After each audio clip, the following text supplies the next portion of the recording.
دوران قومی assembly, Saint, صوبائی اسمبلی ہم لوگ آج یہاں پہ اڈیالہ جیل کا جو مین گیٹ ہے اس سے 300 میٹر ہم لوگ شمال کی طرف کھڑے ہیں، اور اس کی بنیادی وجہ یہ ہے کہ اچانک ہم سب کے پاس عدالت کے آرڈرز موجود ہیں۔ ہمارے محبوب قائد وزیر اعظم پاکستان جناب عمران خان صاحب پابند سلاسل ہیں ان دیواروں کے پیچھے، اور ہم جو ان کے جانثار یہاں پہ کھڑے ہیں، عدالت کے آرڈرز کے باوجود ہمیں ان سے ملاقات نہیں کی جا رہی، اور وجہ کہ سیکیورٹی تھریٹ ہے۔ ہم اس چیز کی شدید الفاظ میں اس پابندی کی مذمت کرتے ہیں۔ یہ پابندی، یہ ٹوٹل ایک بوگس پابندی کی پابندی انہوں نے ڈکلیئر کی ہے۔ اس کی نہ قانون اجازت دیتا ہے۔ اس وقت اڈیالہ جیل کا سپرنٹینڈنٹ بھی یہاں پہ موجود نہیں ہے۔ جو اسسٹنٹ سپرنٹینڈنٹ ہے ان کو میں نے بلایا کہ یہاں پہ آ کے ہم سے بات کرے اور بتائے، اور وہ بھاگ گیا۔ کوئی سٹاف کا ممبر سامنے آنے سے انکاری ہے۔ ان کو ہم لوگ قومی اسمبلی میں بلائیں گے۔ ہمارا استحقاق مجروح ہوا ہے، ان سے پوچھ گچھ کریں گے۔ پنجاب اسمبلی میں ہمارے جو ساتھی ہیں پبلک اکاؤنٹس کمیٹی کے، اس پہ ہم لوگ اڈیالہ جیل کی جو اخراجات ہیں، جو افسران کی کرپشن ہے، اس کی جانچ پڑتال کرائیں گے انشاءاللہ۔ اس کے ساتھ ساتھ میں یہ بھی کہتا چلوں کہ کورٹ کے آرڈرز، فیصل جاوید صاحب بھی یہاں پہ موجود ہیں، ان کے کورٹ آرڈرز میں اور باقیوں کے بھی واضح طور پہ یہ لکھا گیا ہے کہ کسی سیاسی لیڈر یا ممبر کو اپنے قائد، محبوب قائد وزیر اعظم عمران خان صاحب سے نہ ملنے دیا، غالباً 25,000 روپے کیا جرمانہ، 25,000 روپے جرمانہ انہوں نے عائد کرنا ہوگا جیل کے حکام نے۔ انہوں نے یہ پابندی 2 ہفتوں کے لیے لگائی ہے۔ ہم لوگ اس کو کنڈیم کرتے ہیں۔ جو ہوم سیکرٹری ہے پنجاب کا، اس کو شرم آنی چاہیے۔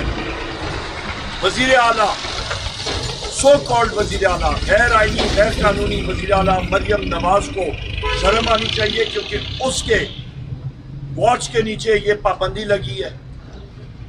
جو نیا سو کالڈ غیر آئینی اور غیر قانونی مشیر داخلہ محسن نقوی، جو کہ قاتل ہے پنجاب کا، اس کے واچ پہ یہ کام ہو رہا ہے، اس کو شرم آنی چاہیے۔ سو کالڈ غیر آئینی اور غیر قانونی وزیر اعظم جو شہباز شریف ہے، میں پھر کہتا ہوں غیر آئینی اور غیر قانونی، اس کو شرم آنی چاہیے کہ کہاں پہ گیا رول آف لا، کہاں پہ گیا میرٹ، کہاں پہ گئی آئین اور قانون کی بالادستی۔ یہ انہوں نے ایک ٹوٹل غیر آئینی سیٹ اپ بنایا ہے۔ اس کو ہم لوگ کنڈیم کرتے ہیں اور ان کو کیفر کردار تک انشاءاللہ تعالیٰ پہنچائیں گے۔ ہماری ڈیمانڈ ہے کہ پاکستان میں یا آئین کی بالادستی اور عدالتوں کی بالادستی ہوگی تو ملک آگے چلے گا، ورنہ ملک آگے نہیں چل سکتا۔ ہم ڈیمانڈ کرتے ہیں، یہ میری آج تیسری بار ہے میں آ رہا ہوں اپنے محبوب قائد وزیر اعظم عمران خان صاحب سے ملنے، پر نہیں ملنے دیا جا رہا۔ ہمیں تشویش ہے اپنے لیڈر کے لیے، ان کی سیفٹی کے لیے۔ ہم لوگ ملنا چاہتے ہیں، ہم لوگ آنکھوں سے دیکھنا چاہتے ہیں، ہم لوگ ڈسکس کرنا چاہتے ہیں۔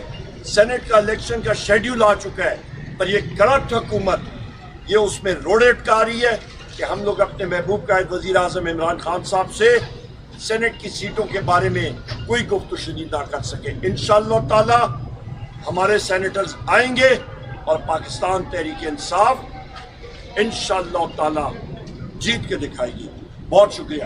اچھا سر، یہ بتائیے گا کہ سینٹ کا الیکشن آ رہا ہے، شیڈول بھی اس کا آ چکا ہے 15 تاریخ سے، تو کیا حکمت عملی ہوگی اس دفعہ؟ کیونکہ آپ کو این اے کی جو سیٹیں تھیں، مخصوص نشستیں، وہ بھی آپ کو نہیں دی گئی، وہ دوسری جماعتوں کو دے دی گئی، تو اب سینٹ کے الیکشن میں کیا حکمت عملی ہوگی آپ کی؟ بہت اچھا سوال ہے۔ اس سے پہلے سینٹ کے الیکشن میں بدقسمتی کے ساتھ لین دین کے बाजार जो है वो मुख्तलिफ जगहों में हो रहा है, मुख्तलिफ सूबाई असम्बली में, वो सब ये कोई छुपी देखी बात नहीं है।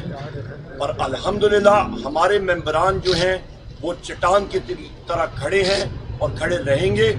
उसकी वजह ये है कि हमारे मेंबर सूबाई असम्बली हो गए या कौमी असम्बली हो गए, वो एक आग का दरिया अबूर करके आए हैं और वो इमरान खान साहब की कॉल पे लबैक कहेंगे और हमारे जो नुमाइंदा होंगे सेनेट के उन पे इंशाअल्लाह ताला वो मोहर लगा के उनको कामयाब करेंगे। बहुत शुक्रिया। लेकिन सर ये बताइएगा कि एक शुरीत ये भी है कि सेनेट इलेक्शन तक का इंतज़ार किया जा रहा है कि ये प्रोसेस में कवर पहले सदारती इलेक्शन हुआ, PM का इलेक्शन, सदारती इलेक्शन हुआ, अब सेनेट के इलेक्शन की तरफ जा रहे हैं।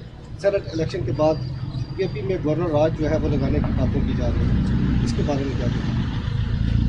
या इस तरह की गलती उन्होंने की तो वो आग से ये हुकूमत खेल रही होगी। अभी सितम ज़रीफ़ी पाकिस्तान में ये है कि सदर हाउस में जिस्मानी तौर पे एक मफलूज सदर को उन्होंने गैर आइनी और गैर कानूनी तौर पे बिठा दिया, जो कि फंक्शन कर ही नहीं सकता बदकिस्मती से।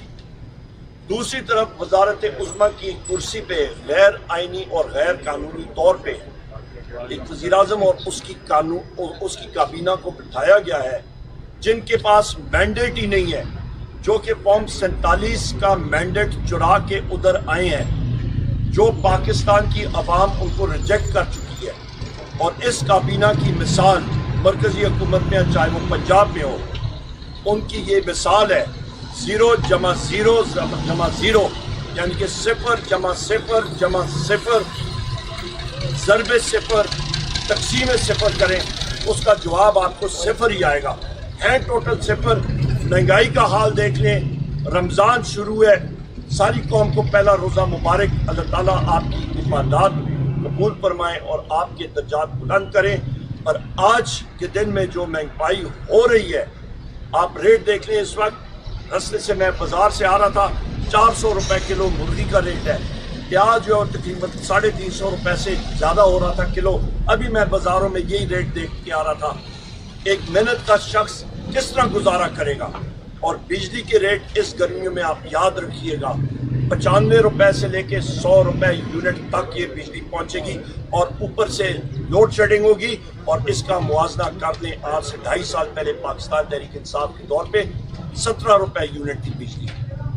उमर अयूब साहब, ये बताइएगा कि आप अब कौमी असम्बली में हैं, अपोजिशन को आप लीड भी करेंगे, तो ये बताएं कि आपका फोकस धांधली है या जो इस वक्त आवाम महंगाई में पिस रही है या जो मजीद टैक्सेस लगाने जा रही है हुकूमत, आपका ये प्रायोरिटी है या आपकी अपनी प्रायोरिटी है? बहुत अच्छा सवाल है आपका। यही वो प्रायोरिटी है, अवाम ही हमारी प्रायोरिटी है, जिसकी वजह से हमने IMF को खत लिखा कि ये चोर यहाँ पे बैठे हुए हैं और आलमी बैंक का, एशियन डेवलपमेंट बैंक का और IMF का जो कर्जा आ रहा है, हमें यही अंदेशा है कि ये चोर जो है इस अमाउंट को, इस रकम को हड़प कर जाएंगे।